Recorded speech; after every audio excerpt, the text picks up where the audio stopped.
com todas as sortes de bênçãos. Melhor noite, bem-vindos sejam todos a mais uma live, a mais este programa, a mais um encontro da Igreja de Cristo que se reúne às 20 horas para juntos examinarmos a Bíblia e tirarmos aqui o entendimento. Temos dito que a Bíblia apontava para o Messias. Toda a profecia, toda a argumentação bíblica gira em torno dos judeus de Israel, de Jerusalém. Jesus de Nazaré era uma manifestação para os judeus. Temos afirmado também que o Cristo ressuscitado era a manifestação para a igreja composta de judeus convertidos e dos gentios convertidos, os eleitos de Deus. Estes formaram um só povo, tá bom? Antes de começarmos esta live, deixa eu dizer aos senhores que nós estamos com um novo programa. Este é um Data Show Praise e ele veio com atualizações diferentes e as letras estão menores. O suporte técnico vai enviar uma nova atualização para voltar ao normal. Parece que essa atualização não deu muito certo. Então nós vamos, por enquanto, com o que temos. Ruim com ele, pior sem ele, tá bom? Esta noite eu não vou me ater muito e eu quero me debruçar, discorrer sobre este argumento. Se Jesus não veio, então existem homens com 2000 anos, correto? Eu acredito que é sensato pensar assim. Por quê? Olha o que disse Mateus, o livro histórico de Mateus, capítulo 16, versículo de número 27. Porque o Filho do Homem há de vir na glória de seu Pai. Preste atenção, ele não disse vir no monte da transfiguração, uma visão secreta entre ele, Pedro, alguns poucos discípulos e uma visão de Moisés e Elias. Os futuristas querem dizer que esta passagem aqui se refere ao monte da transfiguração. Mas aqui diz que ele viria na glória de seu Pai. E o monte da transfiguração não era a glória do Pai. Você consegue entender a desonestidade, o apelo para distorcer o que a escatologia consumada apresenta como fato real e não especulação doutrinária? Porque quando você apresenta esse argumento que eu vou mostrar, já mostrei em outros vídeos, eles dizem, Jesus aí estava se referindo ao monte da transfiguração. Por quê? Porque logo após esse argumento aparece o monte da transfiguração, mas são eventos isolados, distintos. Por quê? Está se retratando aqui, nestes dois versículos que vou apresentar, da vinda dele. Não diz, eu vou aparecer no monte da transfiguração. O monte da transfiguração, e nós vamos ler, era um outro evento. Olha lá, porque o Filho do Homem há de vir na glória do seu Pai com os seus anjos. Ora, no monte da transfiguração, era a glória do Pai? Não.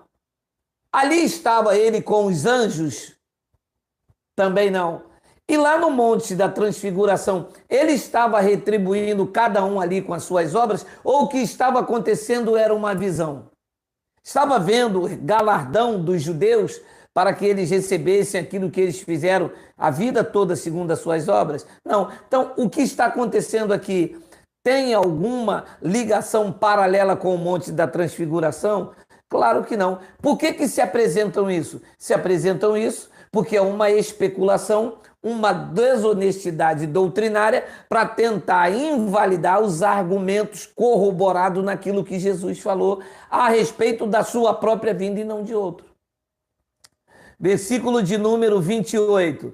Em verdade vos digo, alguns dos que aqui estão, não é aqui no Brasil, ano 2021, ele está dizendo isso enquanto em vida.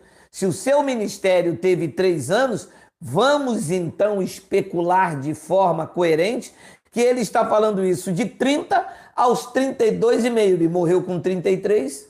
Então ele está falando isso há mais de 2.000 anos. Em verdade vos digo, alguns do que aqui estão, de modo nenhum provarão a morte, até que vejam vir o Filho do Homem no seu reino. Bom, está claro o texto. O Monte da Transfiguração não era o reino dele. O Monte da Transfiguração, ele não estava com seus anjos. E no Monte da Transfiguração, ele não estava retribuindo ninguém ali com galardão. Então, é claro e notório que ele está se referindo à sua segunda vinda. Sim ou não? Sim. Bom, temos afirmado que esta vinda se referia a parousia, vir nas nuvens, como já explicamos e temos visto. Aproveite e depois pesquise aí no canal. O tema do vídeo é ele virá sobre as nuvens e todo olho virá. Tem um vídeo explicativo sobre isso. Bom, então ele está se referindo aqui à parousia, ao juízo que se deu em 70 DC. Como disse Pedro na sua epístola, sua primeira epístola, no capítulo 4, no versículo de número 17, em que o juízo começaria sobre o santuário lá em Jerusalém. Então é disto que ele está se referindo, do juízo que viria sobre Jerusalém e que se deu em 70 DC. Antes de mostrarmos o que a desonestidade futurista apresenta como argumento para inutilizar a veracidade desses fatos, é preciso você entender que o Filho do Homem era Jesus de Nazaré. Nenhuma passagem bíblica diz que o Cristo ressuscitado ia vir uma segunda vez. Não tem isso.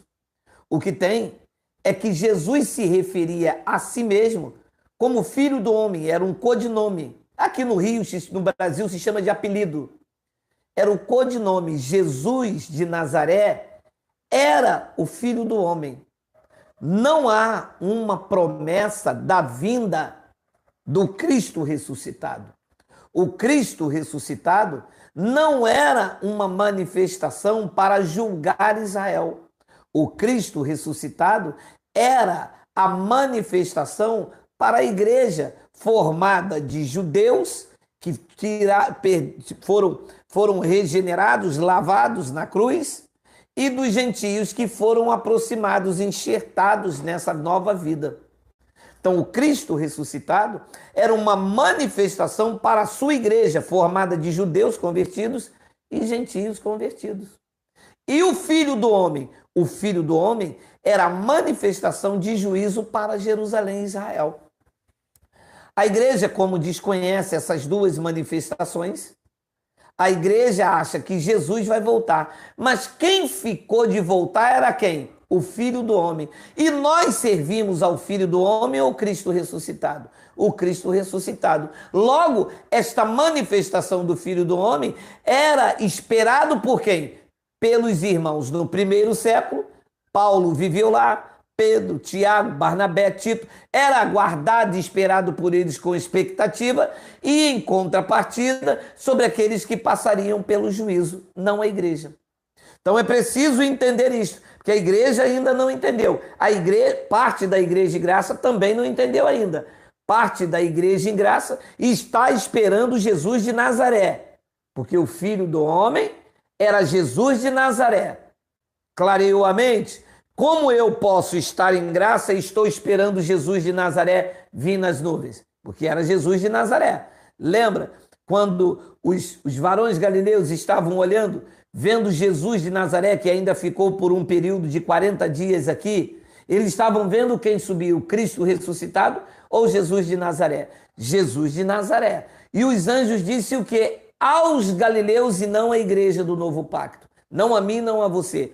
Disse aos galileus que estavam olhando para o alto. Assim como viste subir, vocês vão ver ele voltar. E ele subiu aonde? Na nuvem. E para os varões galileus, aquilo representaria o quê? O juízo. Se ele foi na nuvem e voltaria na nuvem, a concepção judaica dizia que aquilo era o juízo de Deus. Então, os varões galileus, e não nós, viríamos esse juízo sobre eles. Só que a igreja em graça, que diz estar em graça, e eu quero acreditar, está esperando Jesus voltar também. Ora, se eles estão esperando Jesus e esse Jesus era o Filho do Homem, então eles servem a Jesus, o Filho do Homem, que era um codinome para Jesus de Nazaré, e serve também o Cristo ressuscitado. Como eu afirmo que ninguém pode servir a dois senhores, é preciso então as pessoas se definirem. Ou você serve a Jesus de Nazaré, o Filho do Homem, está esperando ele nas nuvens, ou você serve o Cristo ressuscitado e tem a convicção de que ele já veio, mora em você, faz morada em você e você está apenas esperando os seus dias, o protocolo daquilo que foi colocado por soberania de Deus, por beneplácito da sua vontade, e você então entra nessa argumentação plausível. Porque aqui, em Mateus 16, 28, está escrito assim: em verdade vos digo, alguns dos que aqui estão, alguns é um ou mais de um, mais de um. Ora, se Jesus não veio, aonde estão esses homens aqui? Aí quebrou vocês aí quebrou vocês na espinha.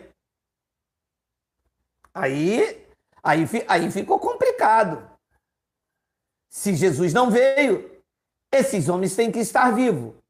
Se eles estão vivos, eles são aqueles eremitas, estão com 2000 anos ou mais. Como é que se faz agora, sistema, para explicar isso? Já sei. De forma desonesta, vocês dizem que este evento aqui está relacionado ao Monte da Transfiguração, que está aqui em Mateus 17, versículo 1. 6 dias depois. Ora, 6 dias depois aconteceu a vinda dele, vindo com os seus anjos, retribuindo segundo a sua obra. 6 dias depois ele já veio com o seu reino. E o restante dos argumentos, então, a vida então continuou? Você vê a desonestidade? Essa desonestidade é apenas para não aceitar e vão arrumando desculpas. Manobram daqui, manobram dali. É porque Jesus estava brincando com Pedro quando disse que João ia ficar. É porque Jesus, na verdade, estava questionando com Pedro. Ora, o Jesus que vocês sabem iam questionar com Pedro? Quando Pedro errou com Jesus e tentou impedir aquilo que estava determinado, ele não brincou, ele não botou dúvida, ele não questionou. Ele disse a Pedro com a sua autoridade: para trás de mim, Satanás, opositor. Mas a desonestidade, aqueles que defendem ideias, como a revelação desta argumentação não foi dada a eles, como eles sempre deram essa falsa esperança e não têm humildade para reconhecer os textos que nós apresentamos, e aí então usam de desonestidade teológica para tentar invalidar o que o próprio Jesus falou a respeito da sua vinda e não de outro. 6 dias depois, tomou Jesus consigo a Pedro, a Tiago e a João, irmão deste, e os conduziu à parte a um alto monte. O monte que ele foi era o reino de seu pai? Se o monte da transfiguração diz respeito ao argumento inicial, cadê os anjos do seu poder? Era somente Pedro, Tiago e João que iriam receber segundo as suas obras? E os demais discípulos? Você vê que a conta não fecha? Você vê que é uma argumentação fraudulenta para tentar invalidar o que nós colocamos aqui como algo coerente? Continua o argumento. Versículo de número 2. E foi transfigurado diante deles. O seu rosto resplandeceu como o sol e as suas vestes tornaram brancas como lãs. Continuo perguntando, cadê os anjos do seu poder? Se essa passagem se refere a Mateus 27, que diz que dos que estavam ali, ninguém ia morrer até que ele viesse no reino do seu Pai com os anjos do poder. Se o Monte da Transfiguração é a passagem de Mateus 16, 28, cadê as demais pessoas que estariam vivas? Ora, se aquelas pessoas, se essa passagem do monte está correlacionada com Mateus 16, 27 e 28, cadê os anjos do poder e cadê a recompensa? Leia. E foi transfigurado diante dele, o seu rosto resplandeceu como o sol, e as suas vestes tornaram brancas como a luz. E eis que lhe apareceram Moisés e Elias falando com ele. Ora, aqui eu vejo um texto aqui contra alguns textos da Bíblia. Se o monte da transfiguração diz respeito à vinda de Jesus, por que é então que só Moisés e Elias apareceu? Onde então Abraão, Noé, os profetas? Ora, aqui eu vejo um texto indo contra o outro texto. Se ao homem está ordenado morrer uma vez só, por que é que Moisés então reencarnou? Por que é que Elias então reencarnou, se esse texto diz respeito a Mateus 16, 27? Vocês estão vendo como a desonestidade teológica não consegue refutar os argumentos apresentados nesse canal? Você está vendo que eles mexem para lá, mexem para cá, e quanto mais mexe, mais eu bato no focinho de berimbau e tudo, não preciso nem mais de berimbau, se bater de berimbau é até covardia. Você está vendo que os livros de teologia precisam ser rasgados, jogados fora? Vocês entendem perfeitamente agora que o sistema apresentou como base doutrinária é uma argumentação fraca e pobre que querem de novo nos escravizar? Vocês estão vendo que o que eu apresento é um checkmate? Você está vendo que se pegarem a este evento como um evento real, como algo que está relacionado à vinda de Jesus, eles arrumam um problema com as demais escrituras? Como que Moisés está ali vivo se ao homem está ordenado morrer uma vez só e Moisés morreu antes de Jesus? É reencarnação? Moisés reencarnou, voltou dos mortos e voltou a ter um corpo?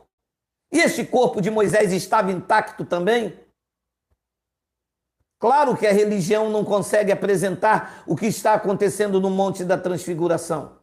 Jesus estava ali diante de Pedro, João e Tiago, mostrando a superioridade dele sobre Moisés, que era o representante máximo da lei, e Elias, que era o representante máximo dos profetas.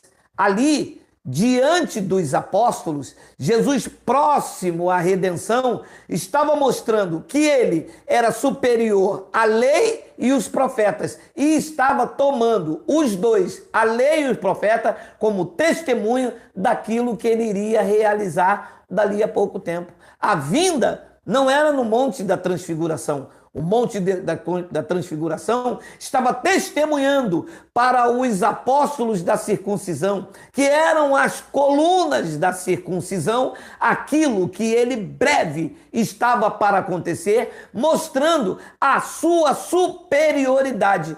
Esse argumento não trata da sua vinda, porque se pensarmos que o Monte da Transfiguração fala sobre a segunda vinda, então temos que entender que houve também uma terceira vinda, porque mais à frente, em Mateus capítulo 26, no versículo 22, e já passado o evento da transfiguração, eis que novamente ele faz a nova proposta da sua vinda. Levantou-se então, Mateus capítulo 26, versículo 62, levantou-se então o sumo sacerdote e perguntou-lhe, nada respondes? Que é que esses dispõem contra ti? Jesus, porém, guardava em silêncio, e o sumo sacerdote disse-lhe, conjuro-te pelo Deus vivo que nos diga se tu és o Cristo, Filho de Deus. Segura isso aqui, por favor.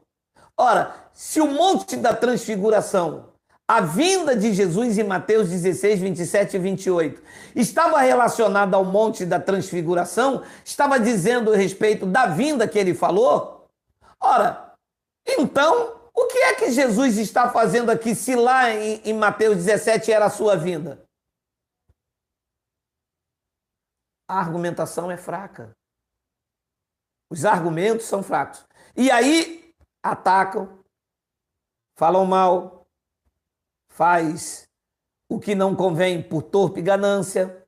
E aí, distorce a argumentação, inventam textos, inventam colocação verbal que não existe na linguística, atropelam a história, futurizam as passagens bíblicas, tudo isso de forma desonesta para não aceitar que eles não entendem bulufa de Bíblia.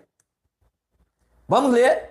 Jesus, porém, guardava em silêncio, e o sumo sacerdote disse-lhe: conjuro-te pelo Deus vivo, que nos diga se tu és o Cristo, o Filho de Deus. Versículo 64. Respondeu-lhe Jesus: é como disseste, contudo vos digo, que vereis em breve o Filho do Homem assentado à direita do poder e vindo sobre as nuvens do céu. A pergunta que eu faço é: isto já havia passado o Monte da Transfiguração? Sim. Olha agora para mim. Deixa eu mudar a tradução para você aí, para ver se a letra aumenta. Olha para mim agora. Quem é que está diante de Jesus? O sumo sacerdote Caifás. Ele disse, respondeu-lhe Jesus, tu disseste. Entretanto, eu vou dar claro que desde agora vereis. Preste atenção na frase, vereis. Jesus não está falando apenas com Caifás. Jesus está falando com Caifás e com toda a tropa, com todo o colegiado religioso. Está falando com o sumo sacerdote Caifás, está ali os membros do Sinédrio, os escribas e os fariseus. O Caifás morreu antes do ano 70, mas tinha pessoas ali que iria ficar vivo, porque foi a promessa dele. Respondeu-lhe Jesus, tu disseste, entretanto, eu vos declaro que desde agora vereis. Viram ou não viram? Não, não viram. Então eles têm que estar vivos. Se Jesus não veio. Se Jesus não veio, aquelas pessoas que estavam com Caifás têm que estar vivos. Caifás, historicamente, sabemos que morreu. E os demais têm que estar vivos. Se Jesus não veio, e ele disse que eles iriam ver. Se Jesus não veio, o sistema. Se Jesus não veio, o futurista. Como que vocês querem que eu pregue que Jesus ainda vai voltar? E essas pessoas aqui estão aonde? Na casa de vocês, na igreja de vocês, na campanha de vocês, são dizimistas da igreja de vocês, vão ser batizados por vocês, vão em Gerardo, hein? Está claro que todo o processo era para aquela geração. Está claro que dali a pouco, 40 anos, e desde que essa palavra foi soada em Israel, começou o burburinho, e ele disse que ia voltar, e que João não passaria pela morte. Não está claro que Paulo está vivendo dentro daquele contexto, e os irmãos em Tessalônica também estavam vivendo este burburinho. Paulo disse, olha, não se perturbe, nem por palavra, nem por epístola, e sequer por epístola nossa, supondo tendo chegado o dia do Senhor. Não está vendo que Paulo escreveu no ano 53, 20 e poucos anos depois desta fala, e aquilo ardia no coração das pessoas, porque havia benefício nesta vinda para os irmãos do primeiro século. Para as pessoas que estariam esperando aquele juízo, aquilo estava corroendo por dentro. Jesus disse aos fariseus, raça de víboras, quem vos livrará da ira vindoura? A ira vindoura estava por acontecer naquela geração e não na nossa. Está vendo? Que eles estariam vivos e aquilo os corroía por dentro. Mas por outro lado, a igreja primitiva, a igreja do primeiro século, de qual Paulo fazia parte também, A igreja vivia na ardente expectativa. Paulo bradou em Roma, dizendo: a ardente expectativa da criação aguarda a revelação dos filhos de Deus, quando os nossos corpos tiverem a redenção do corpo. Soteria, a redenção. O corpo ficava retido no Hades. Era este o benefício da volta do Cristo, era do Jesus, do Filho do Homem. Era este o benefício que os irmãos aguardavam. Era esta ardente expectação que nos irmãos do primeiro século ardia, mas corroía também quem seria penalizado, porque ele disse em Mateus 16, 28, que iria julgar cada um segundo as suas obras. Ei, look for me. Os gentios, os cristãos do Evangelho da Graça de Deus, nos dias de Paulo e nos nossos dias, não tem obras meritórias. As obras que nós andamos, de amor, de graça e de misericórdia, também não são produzidas por nós. Efésios 2,10 diz que são obras preparadas por Deus de antemão para que andemos nela. Não há julgamento naquilo que é me dado de graça. Não há julgamento naquilo que me é dado pelo favor imerecido. Então, esta argumentação é sólida, tem base, tem respaldo, não nega as palavras buscando justificativa, buscando detalhes. E eu faço um desafio a todos os doutores, faço um desafio para me mostrar aonde está esses homens que ele disse: vereis o Filho do Homem vir assentado à direita do Todo-Poderoso vindo sobre as nuvens. Vir sobre as nuvens, segundo a cultura judaica, é vir em juízo. Está escrito em Isaías. Tem um vídeo nosso aqui. Ele virá sobre as nuvens e todo olho virá. Foi isso que ele também, o anjo, repetiu em Atos capítulo 1, versículo 11, baseado nesta passagem aqui. Se o Monte da Transfiguração está relacionado à vinda de Jesus, o que Atos 1, 11 estava dizendo aos varões galileus? Sabe o que ele estava dizendo? Estava dizendo que vocês não entendem nada de Bíblia. Estava dizendo que vocês nunca usaram a Bíblia para ensinar a conjugação verbal. Vocês estudaram e se enriqueceram. Usaram os anéis de vocês, usaram o diploma de vocês para colocar um tapa-olho e um nariz de palhaço. Porque agora vem um homem com a 4ª série e estampa isso aí diante de vocês. Vocês podem me responder a mim? Podem me chamar no privado? Vocês podem me enviar para mim aqui um texto me explicando o que Jesus queria dizer com isso aqui? Vocês podem me explicar aonde estão esses homens que viriam a vinda de Jesus sobre as nuvens, já que ele não veio? Vocês podem me explicar isso, por favor, e tudo? Vocês podem me explicar com mexilhão, hein? Deixa eu abrir um parênteses aqui.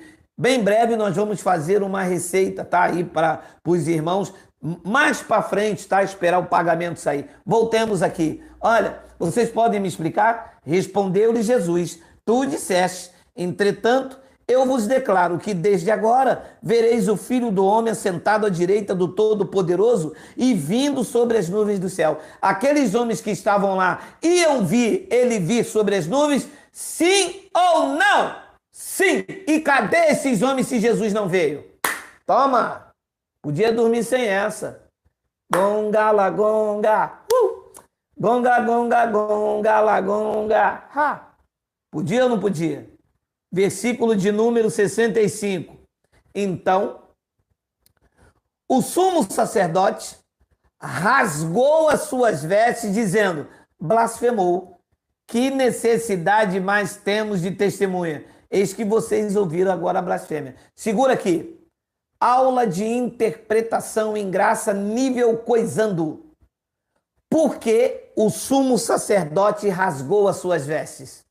O sumo sacerdote, até aquela hora, era a autoridade máxima diante dos homens como representante de Deus. O sumo sacerdote sabia que Jesus estava se dizendo ser o juiz que viria. O sumo sacerdote entendia a linguagem cultura judaica, porque era isto que o profeta disse que Deus viria sobre as nuvens para julgar o Egito. O sumo sacerdote estava entendendo esta linguagem de figura. O sumo sacerdote sabia que Jesus não viria como um anjinho passear nas nuvens. O sumo sacerdote estava entendendo que o que Jesus estava dizendo é que ele viria julgar todos os que estavam ali. E os que estavam ali, vereis, iriam ver ele vir sobre as nuvens. O sumo sacerdote, como entendia essa linguagem, os pastores não entendem, disse: blasfemou. Que necessidade mais temos de testemunha? Blasfemou por quê? Porque Jesus, com essa atitude de dizer que estava vindo sobre as nuvens, estava se dizendo o próprio Deus, porque o único juiz dos judeus era o próprio Deus. E então, no versículo 26, o sumo sacerdote lançou a sentença de morte. Que vos parece? Responderam eles, os demais, o colegiado, é réu de morte. A pergunta que eu faço aos senhores é: o que é que levou Jesus à cruz? Ele ter dito que iria vir sobre as nuvens e que alguns que estavam ali viria. A pergunta que eu refaço é: se Jesus não veio, aonde estão aqueles homens que sentenciaram ele à morte? Me desculpem, eu sei que é doloroso para vocês. Para vocês da graça, não, desse canal, não. Eu sei que é doloroso para vocês estudar teologia a vida inteira e agora vir um homem com a 4ª série desbancar vocês. Eu sei que é doloroso para vocês, um negro pobre com a 4ª série, ter que denunciar vocês nesse canal dizendo que vocês usaram a Bíblia para pregar um dízimo fictício. Dizer que vocês batizaram nas águas, anulando o sangue de Cristo que já purificou não só os judeus, como atraiu os gentios. Eu sei que é doloroso para vocês eu ter que apresentar texto e contexto, respeitando a conjugação verbal, o contexto histórico, respeitando os personagens que estão incluídos na... Jesus não era um falso profeta, como vocês tentam afirmar, com argumentos embasados em especulações. Eu sei que é difícil para vocês terem estudado e Deus não ter mostrado. Mas eu sei que seria muito mais bonito se vocês reconhecessem a falha que vocês tiveram em se preocupar apenas com o bolso das pessoas e não com a sua saúde espiritual, conservando o entendimento em perfeita paz. Mas uma coisa acima de tudo isso eu sei, que Deus está chamando as coisas que não são para envergonhar as que são. Deus está chamando as coisas loucas desse mundo para envergonhar os sábios. E Deus chamou as coisas fracas e desprezíveis para confundir as fortes. Este canal tem dado embasamento, tem encorajado e vai continuar assim até o tempo determinado pelo Pai. Não adianta pular, não adianta mimimi. Mostre, comprove, faça um canal. Não adianta me chamar para debate. O homem, quando está em paz, não quer guerra com ninguém, meu irmão. Não adianta me chamar para debate. Debater é coisa fúteis. Debater é para os fracos, que não têm argumento bíblico e querem discutir, querem gritar, quer ameaçar, quer bater, quer espernear, quer gagal, quer dedela. Faça como eu. Faça um vídeo no YouTube, com desonestidade teológica ou não, e o povo julgará. Os incautos vão dizer amém, mas os sábios a tudo entenderão, porque é tempo de olhos iluminados. Capite, benevere, birimbau. Eu vou ficando por aqui, amanhã tem mais. Amanhã tem mais. Vou ficando por aqui e vou deixando esse desafio. Se Jesus não veio, vocês têm que me apresentar. Aonde estão aqueles homens de Mateus 16, 28? Que ele disse que os que estavam ali não passariam pela morte até que ele voltasse. Se Jesus não veio, aonde estão esses homens que sentenciaram ele de morte? Porque ele disse que vocês que vereis. Aonde estão? Esperneie, grite, pule, sejam desonestos teologicamente, mas por favor, se vocês não conseguem me mostrar esses homens, fica quietinho, não me venha com churumelas. E ó,